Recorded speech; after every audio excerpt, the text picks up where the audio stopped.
일대 문화예술 벨트 조성을 위해 광양시와 하동군이 힘을 모으고 있습니다. 서로 간의 경쟁보다는 함께 공조의 보조를 맞추는 전략으로 관련 예산 확보에 나서자는 건데 의미가 큽니다. 여수의 한 교회 목사의 5.18 관련 설교 내용을 두고 5월 단체 등이 반발하고 있습니다. 해당 목사는 5.18을 폄하하기 위한 의도는 아니라고 해명했습니다. 무안 국제공항의 이용객이 늘면서 개항 12년 만에 100만 명 시대를 앞두고 있습니다. 늘어나는 이용객에 맞춰 공항 시설도 대폭 확충됩니다. 여순 사건 민간인 희생자들에 대한 법원의 재심이 결정됐습니다. 대법원 전원합의체가 여순 사건 희생자에 대해 당시 군과 경찰이 적법하지 않게 체포 감금하고 일부 희생자는 사형을 집행했다고 판단한 겁니다. 네, 시청자 여러분 안녕하십니까? 여수 MBC 뉴스데스크입니다. 내년 정부 예산 수립 작업이 다음 달부터 본격적으로 시작됩니다. 섬진강 일대의 문화벨트와 인프라를 구축하는 사업에 영호남 자치단체가 한 목소리를 내고 있는데 성과로 이어질지 관심입니다. 박민주 기자입니다. 강 하나를 사이에 두고 전남과 경남으로 나뉘는 섬진강. 이곳 섬진강 일대의 문화예술 벨트가 조성됩니다. 윤동주 시인의 유고집이 보관됐던 광양 정병욱 가옥을 시작으로 문화예술 교류센터와 하동 정호성 문학관이 한 권역으로 개발되는 사업입니다. 관련 예산은 150억 원 규모. 광양시와 하동구는 정부 예산안 공동 건의에 나섰습니다. 섬진강권 교통인프라 구축도 추진됩니다. 관광 루트로 개발이 가능한 400억 원 규모의 남도 이대교 건설, 240억 원 규모의 인도교 사업은 모두 공동으로 정부 예산 확보가 진행되고 있습니다. 5월 말까지 주요 사업들을 제출하게 됩니다. 그래서 지금이 매우 중요한 시기이고 하동군하고 공동으로 섬진강 권역을 중심으로 한 주요 사업들을 건의하게 되었습니다. 내년도 정부 예산은 오는 5월 기재부안이 만들어지면 9월 달에 국회에 제출됩니다. 국비 확보를 위해 자치단체마다 속도를 내는 상황에서 영호남이 함께 보조를 맞추는 정부 공약에 지역민들의 관심도 커지고 있습니다. 영호남 교류가 선언적 의미를 넘어 실제적인 정부 예산 확보라는 성과로 이어질 수 있을지 그 시험대에 오르고 있습니다. MBC 뉴스 박민주입니다. 여순 사건 민간인 희생자들에 대해 법원의 재심이 이루어지게 됐습니다. 대법원 전원합의체는 오늘 지난 1948년 여순 사건 당시 반군에 협조했다는 혐의 등으로 사형을 선고받은 희생자들의 유족이 청구한 재심에 대해 1, 2심과 마찬가지로 재심을 결정했습니다. 재판부는 판결문에서 당시 군과 경찰이 불법으로 민간인들을 체포 감금했다며 목격자들의 증언도 이와 부합하다고 밝혔습니다. 한편 과거사 정리위원회는 여순 사건 당시 400명이 넘는 순천 지역 민간인들이 무고하게 희생됐다며 진실 규명을 결정한 바 있습니다. 순천만 스카이큐브 협약 해지 논란이 커지고 있는 가운데 포스코에 책임을 물어야 한다는 국민청원이 진행되고 있습니다.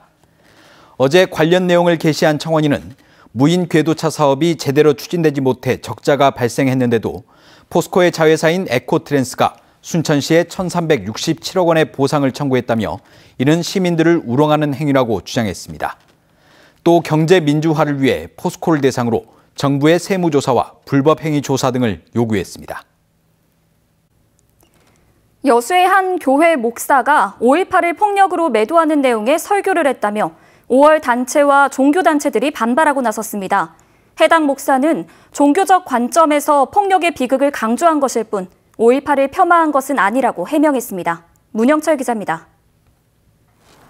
여수의 한 교회 목사는 지난달 말 3.1절 기념 예배 설교 도중 3.1운동의 비폭력 정신을 강조한 뒤 돌연 5.18을 언급했습니다.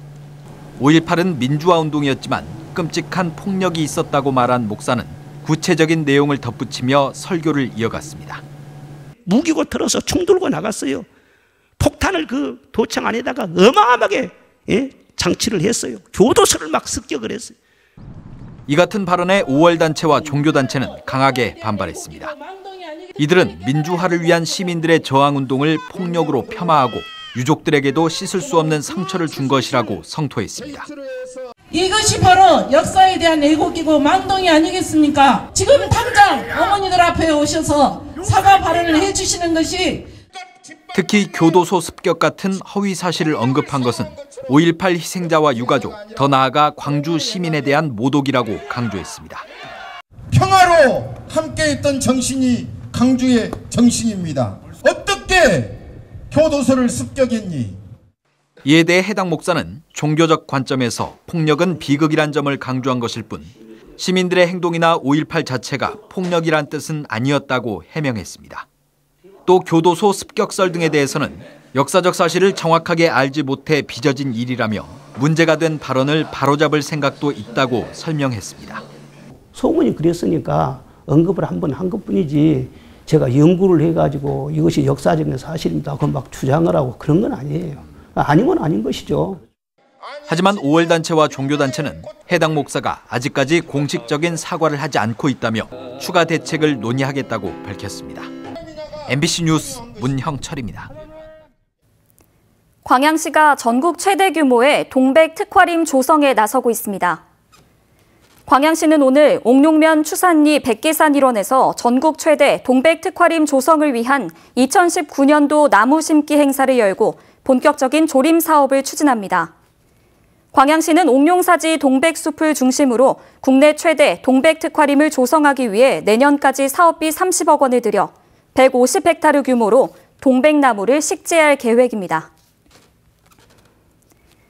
대표적인 남도 여행 관광 상품인 남도 한바퀴가 오는 23일과 25일 각각 인터넷과 현장 예매를 시작으로 30일부터 운행에 들어갑니다. 광역 순환버스인 남도 한바퀴는 체류형 1박 2일 코스와 전통시장 연계 코스, 광역 코스 등이 신설되고 지역별 핵심 행사 일정에 맞춰 코스를 수시로 조정하는 등 올 한해 28개 코스에서 총 1,030회를 운행할 예정입니다. 2014년부터 운행되고 있는 남도 한바퀴는 지난해 26개 코스에 평균 40여 명이 탑승해 전남을 대표하는 명품 여행 상품으로 여행객들에게 인기를 모으고 있습니다. 네, 올 들어 무안 국제공항 이용객이 크게 증가하고 있습니다. 개항 12년 만에 이용객 100만 명 시대를 예고하고 있습니다. 문현철 기자가 보도합니다. 공항 주차장이 평일인데도 꽉 찼습니다. 무단 주차까지 빚어질 정도로 이용 차량이 늘었습니다. 입국장에는 수속받거나 대기하는 이용객들로 북새통을 이루고 항공사와 기관 단체 직원들도 바삐 움직입니다.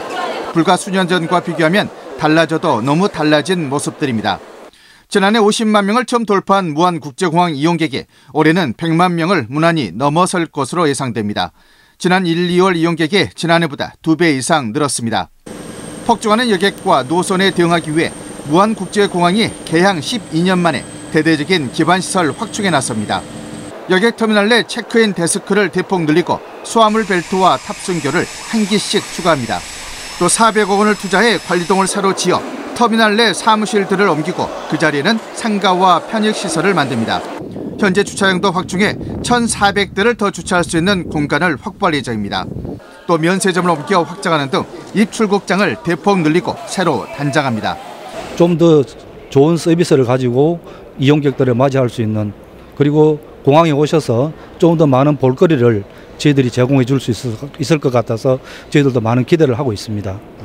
이 같은 무안국제공항 개발 로드맵은 광주공항과 통합이 이루어지는 오는 2022년까지 마무리될 전망입니다. 이와 더불어 오랜 수건이었던 3,200m 활주로 연장과 KTX 공항 연계 사업도 순조롭게 진행되고 있습니다. 9개국 17개 정기 노선과 5개 부정기 노선이 운항하고 있는 무안국제공항. 불 꺼진 공항이 아닌 서남권 최고의 국제공항으로서 면모를 갖춰가고 있습니다. MBC 뉴스 문현철입니다. 금속노조가 노동당국이 포스코의 부당 노동 행위를 방치하고 있다며 책임 있는 역할을 촉구했습니다. 금속노조 광주 전남지부는 오늘 고용노동부 여수지청 앞에서 집회를 열고 신속한 처리를 요구했습니다.